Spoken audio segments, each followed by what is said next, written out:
Bismillahirrahmanirrahim. Assalamualaikum warahmatullahi wabarakatuh. Waalaikumsalam. Pendengar Radio Rasil di mana saja berada, alhamdulillah kita masih diberi kesempatan oleh Allah untuk berjumpa.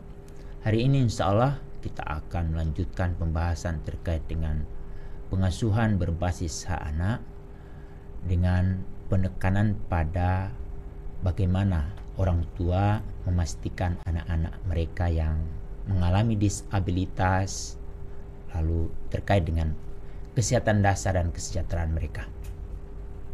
Ayah dan bunda, sebagaimana kita ketahui, menjadi orang tua yang hebat itu atau juga mendapat status sebagai pendidik pertama dan utama itu adalah memiliki kompetensi. Kompetensi berarti akumulasi dari pengetahuan, keterampilan dan sikap kita menjadi seorang ayah dan seorang ibu yang hebat. Bila kita menghendaki di negeri ini menjadi negeri yang hebat, itu otomatis sangat ditentukan sebetulnya dari rumah. Bagaimana kita mempersiapkan anak-anak yang sangat diharapkan oleh keluarga, masyarakat, oleh negara, dan otomatis oleh agama. Untuk mempersiapkan itu sebetulnya sangat ditentukan bagaimana ayah dan ibunya memiliki kompetensi. Bila hari-hari ini kita menemukan ada anak-anak yang bermasalah, mungkin tidak terlalu banyak, tapi lebih banyak orang-orang yang hebat, berarti cerminan dari orang tuanya. Kalau banyak anak-anak yang hebat, berarti orang tuanya yang hebat.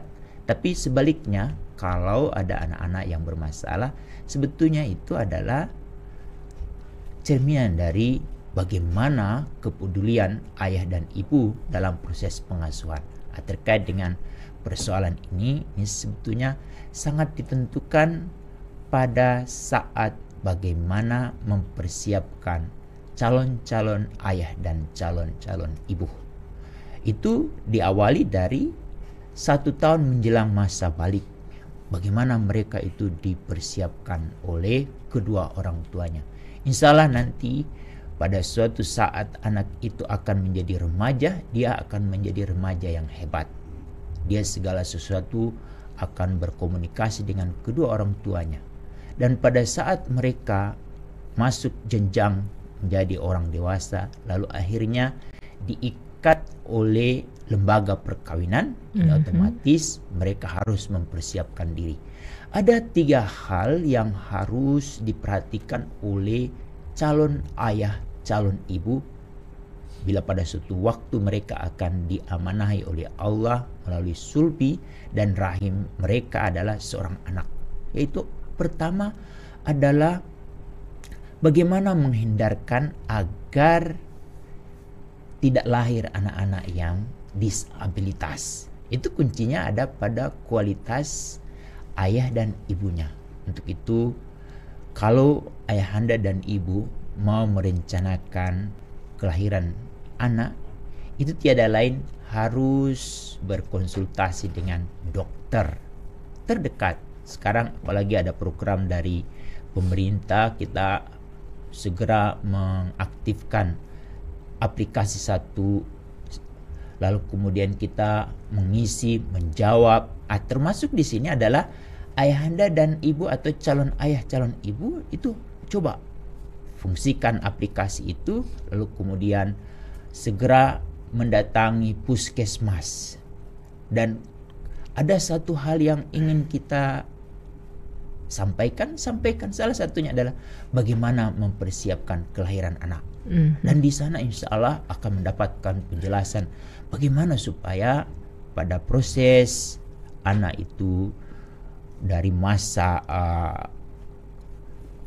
awal, lalu kemudian dalam kandungan, lalu kemudian lahir itu terhindar dari disabilitas. Itu kuncinya adalah pada ayah dan ibu untuk terus-menerus berkonsultasi dengan dokter yang benar-benar memiliki kompetensi untuk itu. Di puskesmas itu sudah ada dokter. Manfaatkan mereka, apalagi kita punya kartu BPJS. di kartu BPJS kita tinggal pilih layanan kesehatan tingkat pertama, itu kita ambil klinik atau ambil puskes, itu adalah pilihan. Tapi banyak orang tua atau orang tidak banyak memanfaatkan. Nanti kalau sakit baru. Nah, untuk itu coba untuk memastikan agar anak-anak yang akan dipercayakan oleh Allah pada diri kita adalah anak-anak yang abilitas. Bagaimana kalau kemungkinan lahir anak disabilitas? Di sini berarti ada satu kepercayaan yang diberikan oleh Allah kepada orang tua itu berlebih. Tinggal kita identifikasi anak itu disabilitas di bidang apa saja atau dalam bentuk apa saja. Itu otomatis seorang ayah, seorang ibu harus mempersiapkan diri bagaimana untuk mendampingi, membimbing, mengasuh anak tersebut. Tapi yang tidak kalah penting adalah banyak orang tua yang memiliki anak-anak disabilitas itu tidak memiliki kemampuan memberikan penjelasan kepada tetangganya. Sebelum ke tetangga, si ayah dan si ibu itu punya kewajiban untuk memberikan penjelasan secara utuh kepada calon kakek, calon nenek, atau kakek atau nenek atau paman atau bibi. Karena mereka ini nanti yang akan berinteraksi dengan anak yang akan lahir. Begitu juga kalau anak ini memiliki kakak. Nah, dia harus diberi penjelasan, nanti anak adikmu nih seperti ini kondisinya, kamu harus seperti apa untuk berinteraksi dengan dia. Lalu ini yang banyak juga jarang diberi penjelasan oleh orang tua yang memiliki anak-anak disabilitas, itu menjelaskan kepada teman-temannya di sekolah. Karena pengasuhan terhadap anak usia dini ini tidak cukup yang anak ada di rumah, tapi kita harus yang aktif, berharap dari belas kasih atau perhatian dari orang-orang yang ada di luar kita. Itu mereka mau melakukan apa-apa, mereka harus mempertimbangkan perasaan dari kita. Apakah kalau kita aktif, apakah mereka aktif berinteraksi dengan kita, mereka sangat peduli pada anak kita, lalu kita seperti apa nanti.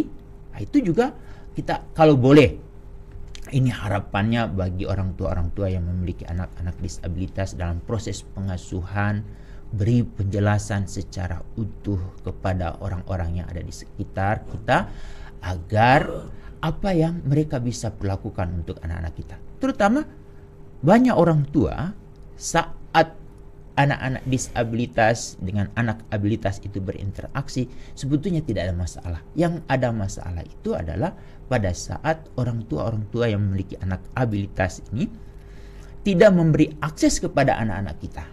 Dan ini yang kemudian akan menimbulkan masalah lanjut seperti bullying atau kekerasan atau pengabaian atau diskriminasi. Dan ini juga menjadi penting juga kita beri penjelasan juga kepada guru-guru. Banyak guru-guru yang merasa bahwa mereka mengurus anak yang abilitas saja bermasalah, apalagi dengan anak disabilitas. Pada dasarnya, kalau setiap guru itu memiliki pedagogi yang hebat, insya Allah setiap anak itu adalah pusat, setiap anak itu adalah memiliki keunggulan. Tinggal bagaimana dia difasilitasi. Sedangkan kalau ada hal-hal yang perlu mendapatkan catatan, itu yang kemudian mendapatkan perhatian dari guru atau orang-orang yang berinteraksi dengan anak-anak kita. Nah, untuk itu bagi ayah dan ibu yang diamanahi oleh Allah anak-anak yang lahir disabilitas atau berkebutuhan khusus, adalah kewajiban bagi kita untuk memberikan penjelasan secara utuh, secara detail apa yang seharusnya mereka perlakukan kepada anak kita, sehingga anak-anak kita itu mendapatkan apa yang seperti dia dapatkan pada saat dia di rumah, pada saat dia bermain, pada saat dia berada di sekolah, atau pada saat dia berada di tempat umum. Kalau setiap orang tua yang memiliki anak disabilitas memiliki pemahaman ini, insya Allah anak-anak disabilitas itu merasa mereka tinggal di lingkungan yang inklusif. Kalau kita sudah sampai ke tingkat itu, insya Allah semua anak yang ada di depan kita itu tidak akan mengalami diskriminasi. Tapi pertanyaannya, apakah ayah dan ibu sudah memiliki pengetahuan, memiliki keterampilan, dan sampai ke sikap itu butuh proses. Untuk itu keaktifan dari kita untuk terus, kalau boleh, bergabung dengan organisasi atau kelompok-kelompok atau asosiasi orang tua dengan anak disabilitas. Apalagi hari ini di Indonesia itu sudah punya Komisi Nasional Disabilitas. Itu ada kalau di Jakarta, ada di Cawang. Tinggal kita datang ke sana, konsultasi kepada mereka atau banyak bertanya kepada orang-orang yang memberi kesempatan kepada kita untuk meningkatkan pengetahuan, atau kita banyak bertanya. Juga sekarang dengan ada fasilitas AI, kita tanya, bagaimana nih kalau kita akan memiliki anak seperti ini, bagaimana menanganinya. Dan yang tidak kalah penting adalah kesiapan, kesabaran, kesadaran, ketulusan dari ayah dan ibu yang memiliki anak-anak disabilitas. Ini menjadi penting. Ini menjadi poin penting yang perlu kita jelaskan hari ini. Yang kedua, Bunda Nuning, terkait dengan kesehatan dasar. Kesehatan dasar, kalau kita merujuk pada Konvensi Hak Anak, itu ada di pasal 24. Itu banyak hal yang harus diperhatikan terkait dengan pengasuhan ini. Apa saja? Terutama terkait bagaimana anak-anak itu sejak di dalam kandungan dia mendapatkan pelayanan kesehatan dasar. Untuk itu minimal 4 kali, atau sekarang ini di puskes yang diawali dari posyandu, keaktifan ibu dan ayah. Jangan hanya ibunya saja, harus ayahnya yang aktif. Dan kalau sejak awal ini diperhatikan, untuk itu kepada ayah dan ibu ada 2 undang-undang, kalau boleh dibaca baik-baik. Apalagi undang-undang ini masih baru dan belum banyak tersosialisasi. Itu pertama adalah Undang-Undang Nomor 17 Tahun 2023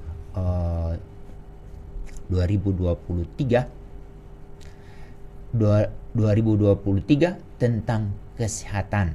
Lalu kemudian Undang-Undang Nomor 4 Tahun 2024 tentang kesejahteraan ibu dan anak pada fase 1000 kelahiran pertama.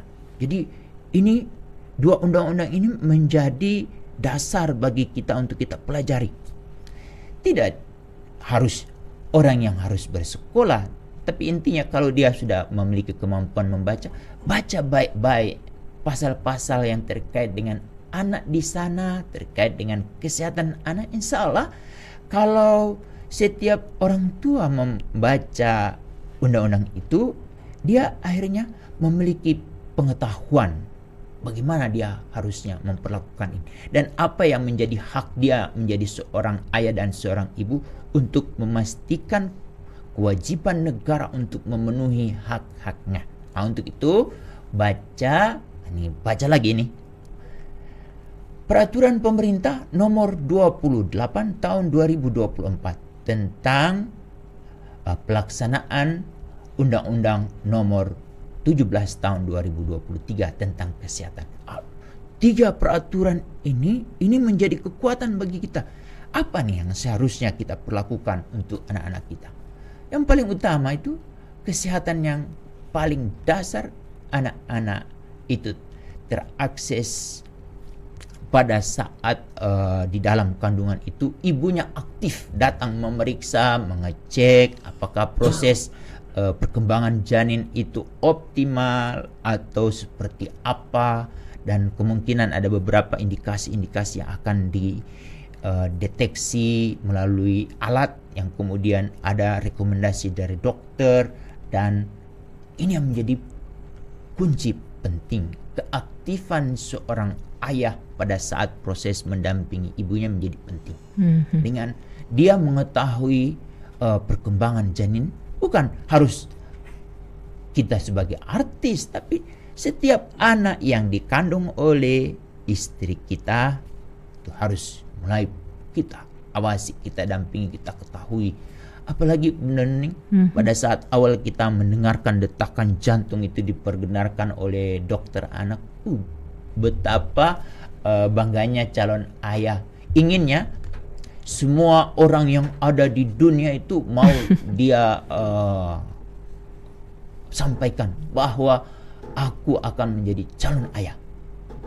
Kebayang banyak orang yang akan berubah status, yang tadinya dia belum berstatus kakek, dengan kita informasikan kepada ayah kita atau kepada ibu kita, akhirnya mereka akan mendapatkan status baru sebagai calon nenek, calon kakek.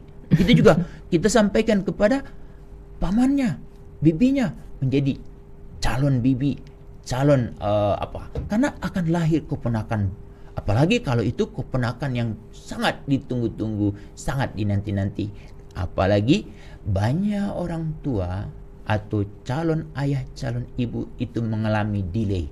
Prosesnya, itu luar biasa. Pertanyaan yang selalu ditanyakan oleh orang-orang yang selalu bertanya pada saat kita berpesta, sudah berapa anak? Sudah berapa? Padahal yang ditanyakan ini hamil saja belum, apalagi sudah punya anak. Nah, sekarang kita diberi amanah ini. Dengan kita mendapatkan amanah ini, kan kita mengharapkan anak-anak ini akan, atau janin ini akan berkembang secara optimal dengan dasar pengawasan bidan dan dokter. Ini penting. Untuk itu dengan adanya BPJS atau ada sejenisnya, keaktifan kita di posyandu, keaktifkan kita di puskesmas. Tapi yang tidak kalah penting adalah catatan-catatan yang diberi oleh dokter atau oleh bidan itu kalau boleh disimpan, dan itu akan yang menjadi dokumen hidup yang terus-menerus sampai anak itu remaja. Dia akan tahu ternyata ayah dan ibunya itu sejak dari awal mendampingi, membimbing anak. Ini kita bicarakan tentang yang ideal. Bagaimana kalau yang tidak ideal? Itu biarkanlah mereka, karena mereka belum mendapatkan pengetahuan. Melalui pertemuan ini coba kita sebarluaskan. Itu yang pertama pada saat proses dalam kandungan. Lalu kemudian ini yang perlu juga mendapatkan perhatian pada saat anak masuk hari pertama, kedua, sampai dia usia 24 bulan. Apa itu? Memastikan air susu ibu benar-benar dia terakses. 6 bulan pertama tanpa makanan apa saja, hanya air susu ibu yang didapat. Otomatis bagaimana ayah, bagaimana ibu. Tapi penekanannya ayah. Gimana seorang ayah yang mengharapkan nanti anaknya menjadi individu yang hebat, itu kalau tidak dibawa arahan, dibawa bimbingan suami, pasti ibu akan tergoda untuk memberi akses kepada anaknya makanan. Karena lihat, ada ini anak nangis, apalagi anak laki-laki itu sangat banyak dia melahap air susu ibu. Itu dia pingin mau tambah. Kalau ayah sebagai pengontrol, insya Allah 6 bulan pertama itu akan kita bisa lampaui. Apakah sudah cukup 6 bulan? Tambah lagi sampai 24 bulan dengan makanan tambahan MPASI. Ini seorang ayah harus diberi pengetahuan yang luas terkait dengan ini. Tidak cukup ibu. Ibu lebih banyak akan mempersiapkan. Tapi untuk memastikan itu semua, karena ada nenek yang juga belum mendapatkan pengetahuan karena dia punya pengalaman. Dulu masih kecil saja kita sudah makan pisang, sudah makan apa, sudah sekarang pakai 6 bulan macam-macam lagi. Apa ini? Ini berarti belum mendapatkan pelatihan, belum mendapatkan kelas bimbingan waktu mengandung atau kelas ibu hamil di puskes. Jadi kunci dari seorang ayah itu menjadi penting dalam proses pengasuhan ini.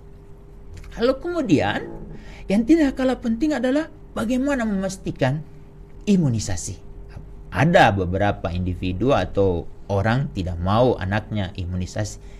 Kita ikut saja apa yang dianjurkan oleh pemerintah.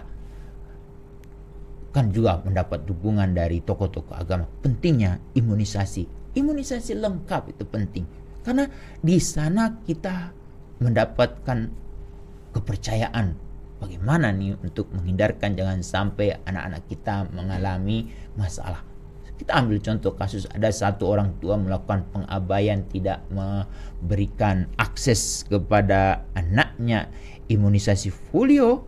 Itu kalau anak itu nanti kemudian bermasalah, seluruh Indonesia yang harus diimunisasi karena itu tidak boleh. Untuk itu sebagai orang tua harus aktif dan tiada kalah penting kita terus menerus berkonsultasi dengan dokter, berkonsultasi dengan puskes. Kami sebagai orang yang terus memastikan bagaimana hak-hak anak ini terpenuhi, tidak kalah penting adalah bagaimana peran ayah, peran ibu menjadi penting. Lalu ini yang tidak kalah penting untuk memastikan bahwa anak-anak kita selain mendapatkan imunisasi, pemeriksaan kesehatan secara berkala. Apalagi untuk anak-anak kita itu ada program bulan Februari dan bulan Agustus, pemberian vitamin A melalui posyandu tuh. Coba bayangkan kalau ayah dan ibunya tidak aktif di posyandu. Akhirnya anak-anak kita tidak mendapatkan akses terhadap karena kita merasa memiliki uang berlebih, kita akan dapatkan di klinik atau di rumah sakit. Kebayang gak pernah ada kasus waktu itu sebelum awal-awal tahun 2020 ya, banyak orang tua itu merasa bangga kalau anaknya itu diimunisasi di dokter, di rumah sakit. Tahu-tahu paket itunya palsu. Yang berkualitas sesungguhnya yang ada di posyandu itu mereka apaan? Anak dapat imunisasi di posyandu. Akhirnya terbuka bahwa ternyata layanan yang ada di posyandu itu adalah layanan yang berkualitas tinggi. Baru semua orang terbuka betapa pentingnya peran dari posyandu. Tapi banyak juga orang tua, kasus-kasus tidak banyak memfungsikan BKB. Apa itu? Bina Keluarga Barita. Udah, buat apa kamu ke posyandu? Ada apa cuma timbang-timbang aja itu. Padahal ibu bapak di posyandu itu kita dapat buku kesehatan ibu dan anak. Itu yang menulis itu ada bidan, ada dokter, ada petugas kesehatan. Di sana juga ada ahli gizi. Itu semua investasi negara untuk anak-anak kita. Tapi karena banyak orang tua yang abai itu termasuk juga kekerasan pada anak. Abai untuk pemenuhan hak anak itu negara sudah memberikan. Coba bayangkan kalau ayah dan ibu aktif ke posyandu dan mengontrol buku KIA-nya, kemungkinan ada nggak anak yang stunting? Kalau hari ini masih kita ketemukan ada anak stunting, sebetulnya itu cerminan pengabaian orang tua. Kalau negara sebetulnya mereka tidak dapat dipersalahkan orang tua. Karena tidak aktif di RT, tidak aktif di RW, dan akhirnya tidak dapat informasi utuh terkait dengan posyandu. Ini untuk itu ibu bapak aktif di posyandu. Di posyandu itu ada satu kelas penting yang juga banyak dilewati dan hanya diikuti oleh ibu. Apalagi kalau ibunya bekerja, yang diikuti oleh neneknya. BKB. Seharusnya BKB itu Bina Keluarga Balita. Di situ adalah kelas pengasuhan yang sesungguhnya. Di sana ibu, ayah akan mendapatkan pengetahuan, utuh tentang perkembangan anak kita, lalu kemudian mendapatkan keterampilan bagaimana mengatasi kalau ada anak panas, ada anak apa nih. Itu tidak ujuk-ujuk harus ke klinik, harus apa, tapi diberi keterampilan untuk mengatasi sesaat. Lalu kemudian bagaimana bersikap kepada anak kita, apalagi kalau saat anak sedang sakit. Bagaimana anak sedang uring-uringan. Itu kalau si ayah dan si ibu tidak punya keterampilan dan sikap untuk menangani anaknya, akhirnya anaknya yang tadinya sudah sakit, harusnya sakitnya cuma sehari jadi beberapa hari. Nah, ini penting sekali. Untuk itu ayahanda dan ibu bunda menjadi orang tua yang hebat itu menjadi sangat penting. Lalu kemudian anak ini sudah mulai biasa makan, lalu udah biasa minum. Banyak orang tua yang selalu mengabaikan memberikan akses air minum. Air minum itu menjadi utama. Kalau ada tambahan air soda atau air, itu mungkin cuma variasi, tetapi kita harus punya jadwal yang ketat dengan anak-anak kita. Tapi anak itu namanya juga anak, dia pingin semua, dia lihat ada di temannya, dia ingin coba. Tapi kalau setiap anak kita sudah diberi pengetahuan dari kita bahwa apa kelebihan, apa kekurangan, apa bahayanya minum air soda, minum minuman yang ada pengawet, atau minum minuman di luar air putih yang dimasak oleh ibunya. Air mineral saja yang dijual itu juga perlu kita awasi, perlu kita kontrol supaya kalau bisa setiap apa yang masuk melalui mulut anak kita untuk dia minum itu kita harus tahu. Dan yang tidak kalah penting adalah adanya kesadaran pada diri anak terkait dengan dia mampu membedakan ini minuman yang layak dan ini minuman yang nantinya berdampak pada diri dia. Dan otomatis juga di sana kita harus menjelaskan secara detail apa yang dijelaskan oleh dokter atau oleh bidan, pentingnya minum. Itu minum ada jadwalnya tuh. Kalau kita kekurangan minum itu apa dampaknya, kalau kelebihan minum apa juga dampaknya. Juga kita beri penjelasan kepada anak. Ini tugas-tugas, sebetulnya tugas yang sudah dijelaskan di kelas-kelas posyandu, di kelas-kelas ibu hamil. Banyak orang tua mengabaikan. Untuk itu banyak kita temukan sekarang juga ada anak-anak yang bermasalah, ada anak suka minum minuman yang seharusnya mereka tidak minum. Itu yang terkait dengan makanan. Ada makanan jajan pasar, ada jajanan yang ada di jalan-jalan, tapi yang tidak kalah penting itu adalah makanan buatan dari ibunya yang sudah dicontohkan oleh Allah melalui air susu ibu. Kalau ibu menghendaki anak kita mendapatkan makanan dengan nilai gizi yang berkualitas, sudah ada dicontohkan. Apa yang ibu makan itu yang akan tersampaikan kepada anak kita. Dan anak akan mencari terus-menerus mana nih masakan dari ibu. Waktu sebelum tahun 2000 Bunda Nuni, di lembaga kami itu ada lomba balita sejahtera. Nah, saya kebetulan menjadi panitia seminar.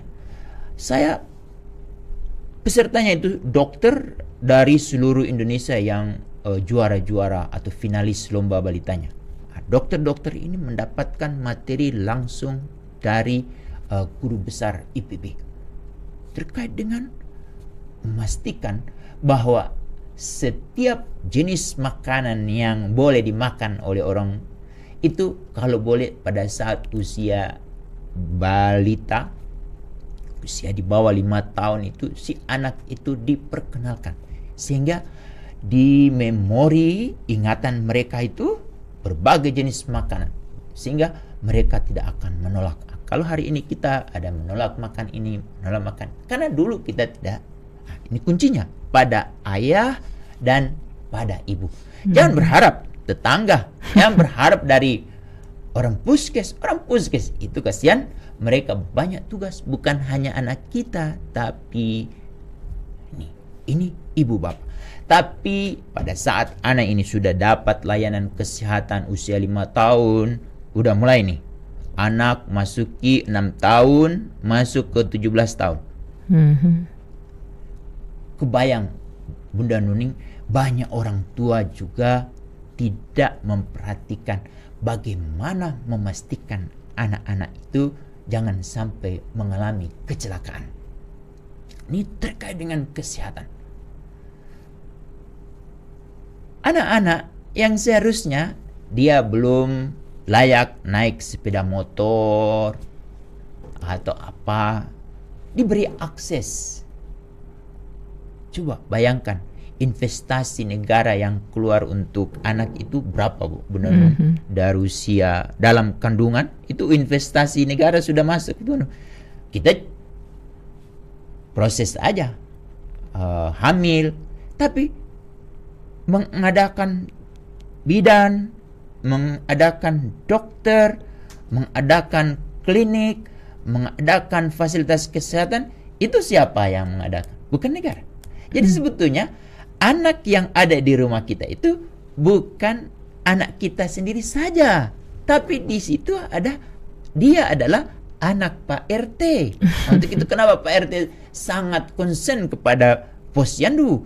Di situ anak kita juga menjadi anak Pak RW. Pak RW mana yang menghendaki ada pengumuman, ini RW ini kok banyak anaknya yang stunting, ada anak yang tidak ikut imunisasi. Tidak ada RW yang pingin, karena dia harus memastikan itu. Untuk itu kenapa istri RW, kalau RW-nya laki-laki, itu aktif sekali. Memang karena itu menjadi tanggung jawab dia. Jangan sampai ada warganya yang bermasalah, terutama bayi.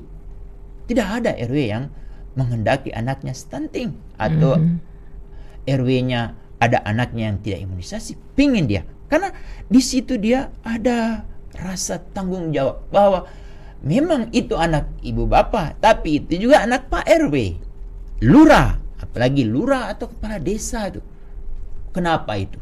Di struktur pemerintahan desa atau kelurahan itu ada ibu PKK. Itu ada kewajiban 10 program PKK. Salah satunya memastikan anak-anak kita di rumah itu menjadi anak yang hebat. Tapi kadang-kadang orang tua, ini ibu atau ayah, ini apalagi ini PKK terus ini. Karena tidak tahu bahwa ibu PKK, ibu lurah, apalagi naik lagi ibu camat. Camat lagi berarti seluruh anak kecamatan itu menjadi anaknya dia, tanggung jawab dia. Dunia akhirat, bukan hanya di dunia tapi di akhirat juga akan dia pertanggungjawabkan. Lalu kemudian bupati, wali kota, gubernur, presiden. Nah, sekarang merujuk kepada presiden. Presiden sekarang punya program makanan bergizi. Itu menjadi hal yang diperhatikan oleh negara. Tapi sebetulnya ibu bapak, kalau sejak dari di rumah ayah dan ibu menjadi orang yang sangat konsen kepada pengasuhan di bidang kesehatan, ini insya Allah pada saat ibu bapak diberi kepercayaan oleh negara, baik itu memimpin di tingkat RT, RW, kelurahan, desa, atau di dinas atau di kementerian, selalu yang akan menjadi perhatian kita adalah bagaimana memastikan anak ini. Salah satunya adalah investasi negara ini sudah dikeluarkan sangat besar, itu akan buyar saat seorang ayah, seorang ibu membiarkan anaknya melakukan aktivitas yang membahayakan diri dia. Nah, itu otomatis ada pelatihan khusus untuk. Nah, kalau kamu mau menyeberang harus memperhatikan kiri kanan. Itu bukan tugas polisi, bukan tugas ibu guru di rumah, di sekolah, tapi yang menancapkan itu adalah kita. Kalau polisi, kalau di sekolah itu memberikan tambahan, nah kalau di jalan hati-hati menyeberang, banyak kendaraan sekarang, banyak yang bawa sepeda motor itu dia tidak pernah merasa punya anak, jadi akhirnya main terobos. Itu berdampak itu. Coba kalau setiap ayah, setiap ibu itu memiliki pengetahuan tentang pengasuhan, saat dia melihat ada anak yang mau menyeberang, ini anak saya mau menyeberang, kapan itu kita bisa dapatkan di negeri ini? Tiada lain kuncinya dari rumah. Ibu bapak, ini menjadi penting. Kasus kematian selain penyakit, kecelakaan juga menjadi penyebabnya. Kuncinya adalah dari rumah. Ada anak-anak sampai ikut tawuran. Itu dampaknya Bunda Nuni apa? Kesehatan juga. Ada anak sampai luka, sampai meninggal, seharusnya dia bisa jadi tentara, dia tidak bisa jadi tentara, atau dia seharusnya menjadi orang yang hebat nanti. Bagian tubuhnya ada yang berakhir sebelum usia 17 tahun. Dan ada kesehatan ini juga menjadi penting terkait dengan kesehatan kejiwaan. Sekarang ini juga mendapat perhatian bagi ayah ibu yang merasa beruntung tinggal di DKI Jakarta atau di beberapa daerah yang sudah memiliki pusat pembelajaran keluarga atau puspaga atau ruang konsultasi keluarga. Ini menjadi penting kita datangi untuk mengecek bagaimana kesehatan kejiwaan anak kita.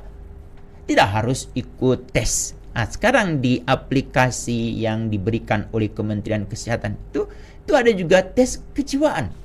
Boleh-boleh sekali-sekali anak kita juga kita ajukan pertanyaan yang ada di situ, kita tes, kita ajukan tuh bagaimana kondisi kejiwaan. Kalau dia apa-apa mudah marah, apa-apa mudah sedih, apa-apa membentak, apa-apa bertingkah selayaknya dia bukan menjadi seorang manusia yang dewasa atau manusia yang seharusnya. Itu kita bisa tes. Itu berarti ada mengalami gangguan. Kalau ibu bapak punya kesempatan, sekali-sekali dong berkunjung ke fakultas psikolog. Boleh dong.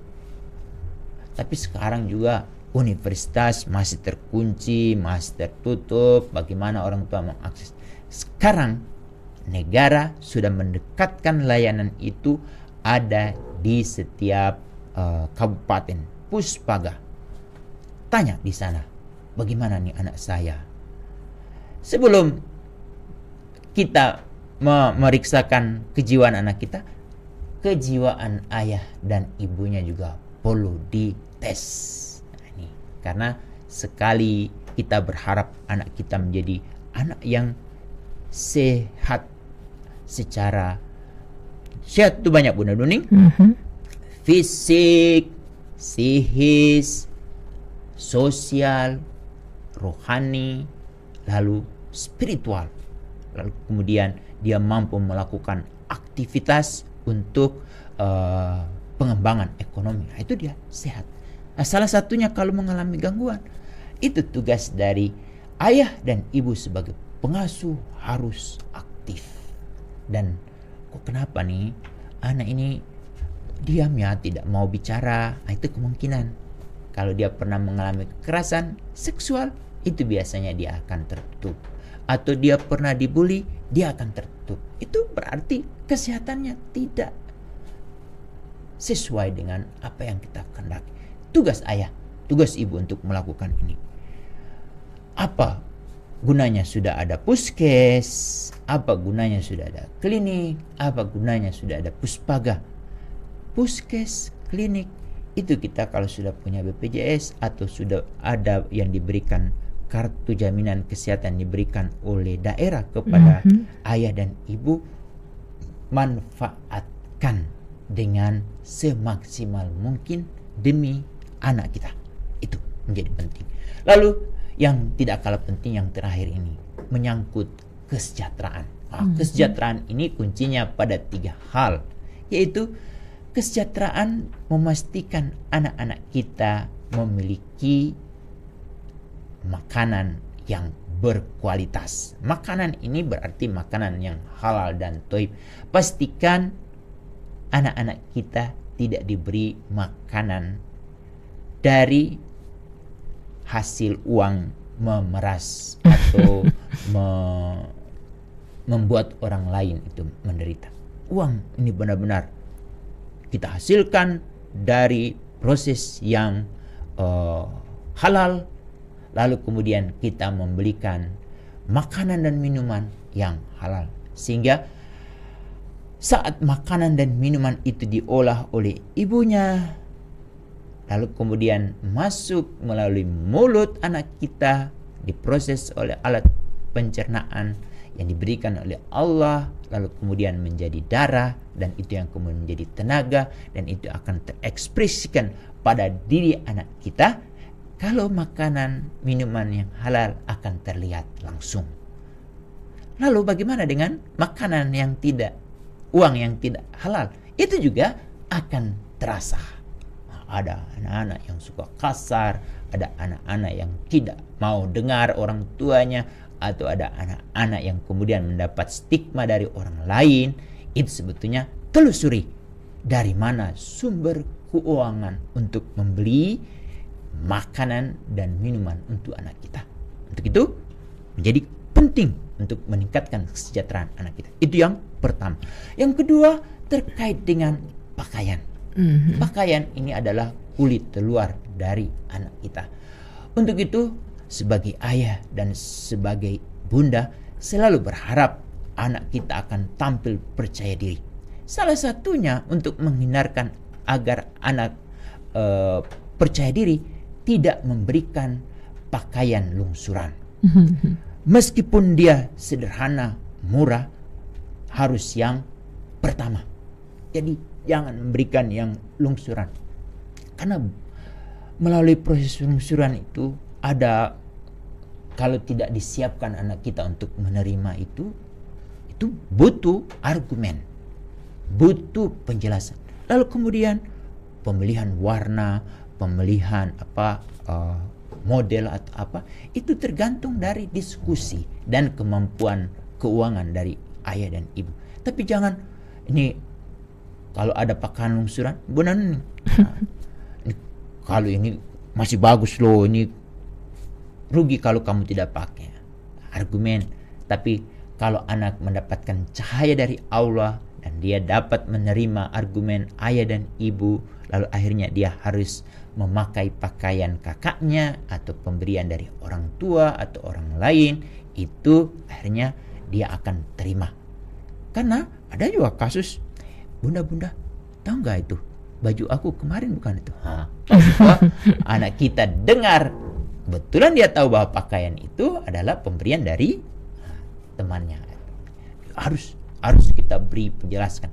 Ini banyak juga orang yang mengabaikan.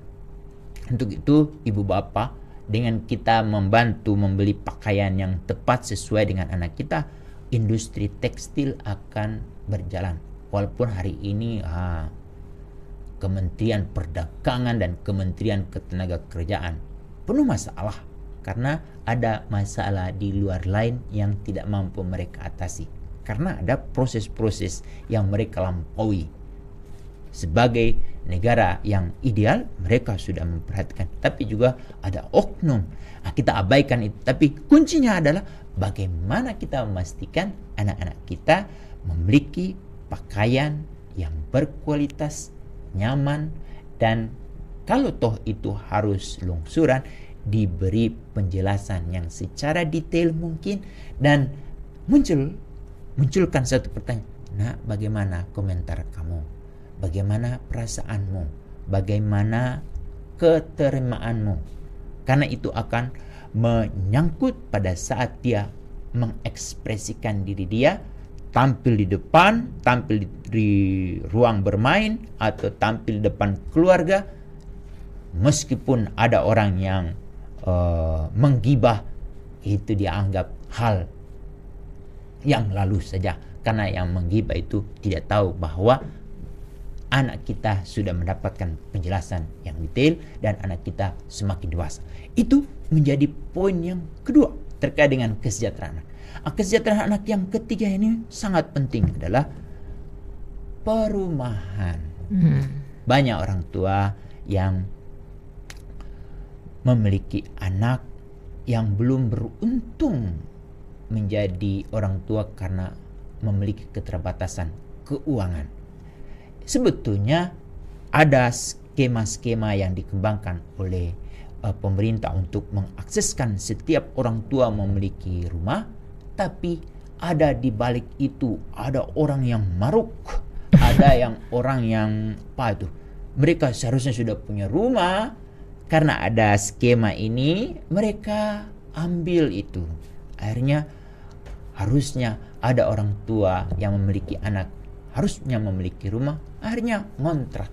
Nah, ini menjadi tanggung jawab dari Menteri Perumahan yang punya gagasan ini 5 tahun yang akan datang, memberi akses perumahan kepada orang tua.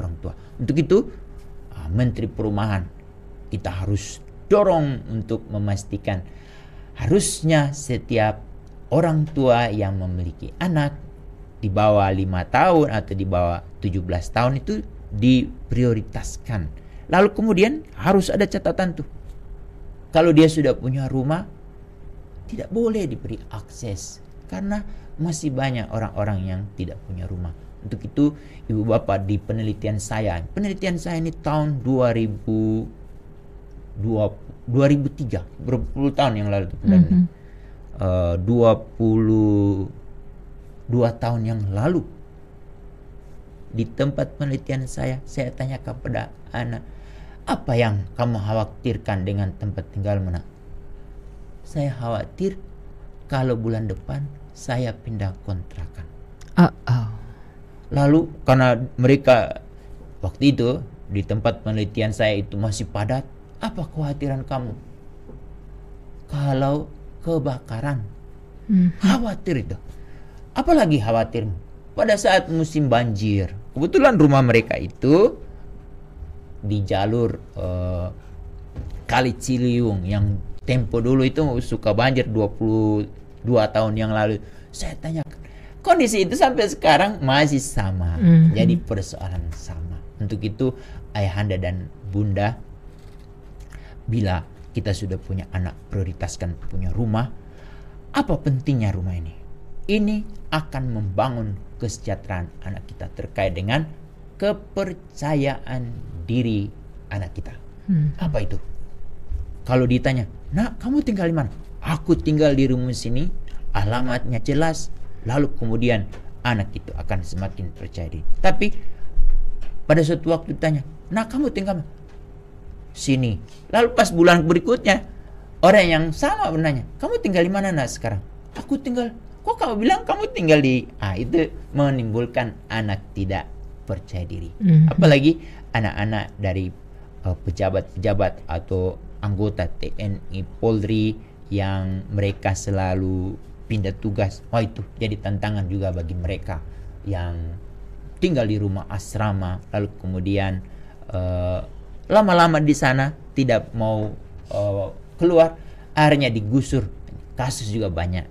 Untuk itu ke depan perlu kita mulai memperhatikan bahwa pentingnya rumah itu menjadi perhatian dari setiap ayah dan setiap ibu. Dan untuk itu titip bagi pengelola anggaran perumahan yang ada di bank-bank, berilah skema yang jelas kepada orang tua yang memiliki anak yang belum punya rumah, daripada mereka ngontrak.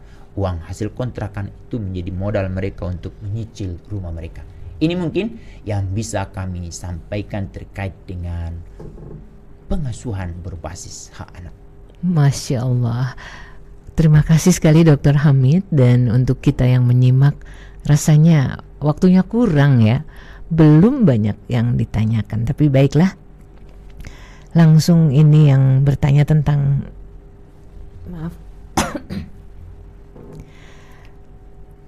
tes kejiwaan anak itu paling bagus di usia berapa ya? Baik, pertanyaan yang menarik ini. Sebetulnya kita sejak dari awal kontrol di Posyandu di puskes, sebetulnya proses itu sudah mendapatkan perhatian dari bidan atau dokter atau perawat yang ada di sana. Tapi kita tidak banyak bertanya sehingga kita tidak mengikuti secara detail. Tapi pertanyaannya, idealnya mulai kapan? Sebetulnya sejak dari awal perhatian ibu itu di dalam anak kita dalam kandungan. Bagaimana mempersiapkan anak nanti emosinya selalu menggembirakan, lalu dia ramah, itu tergantung saat ibunya sedang mengandung. Kunci ibu mengandung yang ramah pada janinnya itu sangat tergantung pada calon ayah. Untuk itu, kalau kita mau menghendaki anak yang hebat, dia sangat disenangi oleh siapapun, dia terhindar dari orang membenci dia, atau dia terhindar dari melakukan hal-hal yang merusak diri dia, itu sangat tergantung pada ayahnya pada saat membimbing ibunya sedang hamil. Itu kalau rekaman itu utuh kita dapatkan, insyaallah kita akan mengetahui bagaimana kejiwaan anak kita. Lalu yang kedua, saat 1 hari pertama sampai 5 tahun, kita rekam itu semua, karena itu masih di bawah pengawasan kita semua. Kalau catatan ibu, catatan ayah lengkap terkait dengan itu, kita akan menelusuri. Ini kok anak ini, aku tidak melakukan ini, tapi kok begini dia? Neneknya, pamannya, tetangganya, televisi, gadget. Itu berarti sudah banyak yang melakukan intervensi. Rekaman-rekaman itu kita harus coba buat. Kalau kita tidak buat itu, akhirnya kita harus minta tenaga ahli yang khusus belajar itu, psikolog. Kita coba mulai tanya-tanya. Kalau di Jogja mereka sangat beruntung. Kalau mereka yang ada di DKI sangat beruntung. Di puskesmasnya sudah ada psikolog. Boleh tuh datang ke klinik tumbuh kembang. Di sana dapat tuh layanan plus. Meskipun di Kepulauan Seribu itu sudah ada tuh. Bagaimana dengan kabupaten kota yang lain? Tergantung ibu bapak memberikan informasi ini kepada wali kota yang sekarang ini sedang diperiksa kesehatan yang mau dikirim ke Magelang. Itu jadi penting. Lalu kemudian kalau di puskes tidak ada, kita bisa berkunjung ke Puspaga, pusat pembelajaran. Tanya di sana. Kalau kita tidak punya rekaman yang tadi yang utuh dari dalam kandungan, jadi kita saat ada anak mulai, kalau di sekolah anak saya waktu sebelum masuk SD atau keluar dari PAUD, itu sudah ada tes psikolog. Dia mengetes anak ini kinestetik atau auditori atau apa, itu juga bisa diukur pada saat di SD, diukur lagi tuh. Itu akhirnya guru akan memandu, membimbing, dan otomatis itu sebetulnya yang akan dilakukan oleh orang tua saat di rumah, saat dia tahu, anak saya ini dia auditori, jadi dia anak ini visual, harus dijelaskan, dia lihat gambar. Anak ini cuma dengar aja langsung. Itu kita harus tes. Anak ini periang, kita senang, tidak perlu lagi. Tapi periangnya ini mana nih, normal atau tidak? Kita juga harus tes juga. Itu ibu bapak. Jadi kesiapan dari kita. Kalau kita memiliki informasi detail tentang anak kita dan kita mampu mengatasinya, kita menjadi psikolognya, menjadi ahlinya. Tapi kalau kita tidak memiliki rekaman, untuk itu kita minta bantuan ke puskes yang sudah ada psikolog atau ke puspaga. Atau kalau kita punya uang banyak, kita boleh datang ke psikolog ya. psikolog. Tapi sekarang ini ketik saja di mana? Google. Meta AI atau ChatGPT. Nih anak saya begini, apa yang harus saya lakukan? Itu boleh juga tanya-tanya.